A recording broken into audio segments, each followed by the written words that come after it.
Level 1. Retail Observer. Mortgage rates won't fall. Stocks twitch every few weeks for no visible reason. The Fed talks about cutting, but nothing actually loosens. You've been watching this and thinking something is broken. You just don't know what. The answer doesn't start in Washington. It doesn't start with the Fed, and it doesn't start with whatever trade war is trending this week. It starts in Tokyo, in the most boring asset on the planet, a Japanese government bond. In 1992, Japan's asset bubble collapsed. Real estate, equities, everything. What followed was 3 decades of near-zero growth, near-zero inflation, and near-zero rates. The economy didn't crash. It just stopped. Level 2. Carry trade initiate. So here is what Japanese pension funds, insurers, and banks quietly did. They stopped accepting zero. They went shopping. They became the largest foreign holders of US treasuries, the biggest buyers of mortgage-backed securities. Japan became the world's ATM. Here is how the math worked. You borrow yen at near zero interest. You convert it into dollars. You buy US treasuries yielding 4%.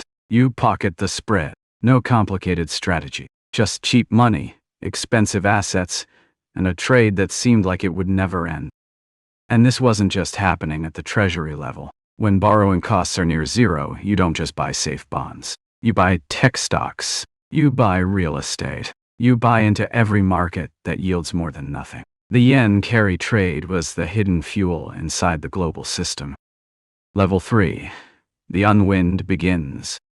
Then in 2024, the Bank of Japan raised interest rates for the first time in 17 years. Then they raised them again. And you watched the S&P drop 6% in a week. Japan's own index fell 12% in a single day. Its worst collapse since 1987. When Japanese yields rise, 2 things happen at once. Borrowing in yen gets more expensive. Hedging the currency risk gets more expensive. The spread that made the trade work disappears, and the capital that flowed out for 30 years starts flowing back.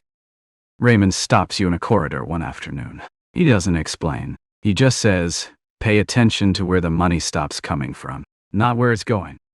Level 4. Bond market truth. Here is what nobody explains on the news. The Federal Reserve controls short-term rates, but the 10-year Treasury, the 20-year, the 30-year, those are set by supply and demand. And for decades, Japan was one of the most reliable, price-insensitive buyers at that long end. The United States runs trillion-dollar deficits every year. That means the Treasury has to issue enormous amounts of new debt constantly, just to keep everything running. And as that supply of new bonds grows, someone has to absorb it. That someone has been Japan. If Japan pulls back even partially, yields on long-term bonds have to rise to attract other buyers. The Fed can cut the federal funds rate all at once, but if the long end doesn't cooperate, mortgage rates don't fall. Housing stays frozen. Credit stays expensive. And it's not just mortgages. When capital was cheap in 2020 and 2021, companies issued debt at record pace. Buyouts happened. Expansions happened. That era is over. And the reversal of it touches everything. Equities, credit, real estate, emerging markets, all of it. Level 5. Systemic architect.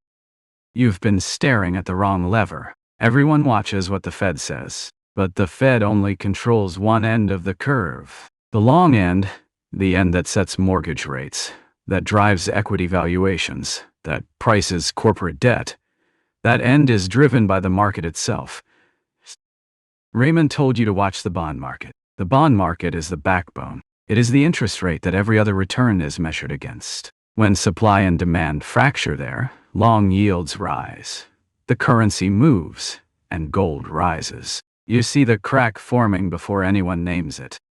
The media won't cover this, not because journalists are incompetent, because this story requires patience. It doesn't fit in a headline. It doesn't trend. Nobody clicks on a story about Japanese institutional repatriation. They click on what the Fed said. They click on AI to wall. They click on whatever is loud.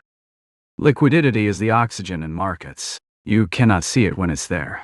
You only feel it when it starts to thin. And what is happening now, quietly, in the bond market, in Tokyo, in the unwinding of the oldest carry trade on Earth, Is the oxygen getting thinner? The real threats in markets are never the loud ones. Those are priced in. The real threats are the structural ones, the ones hiding in the plumbing, in the flows, in the quiet repatriation of capital that most people will never read about until it has already moved the price.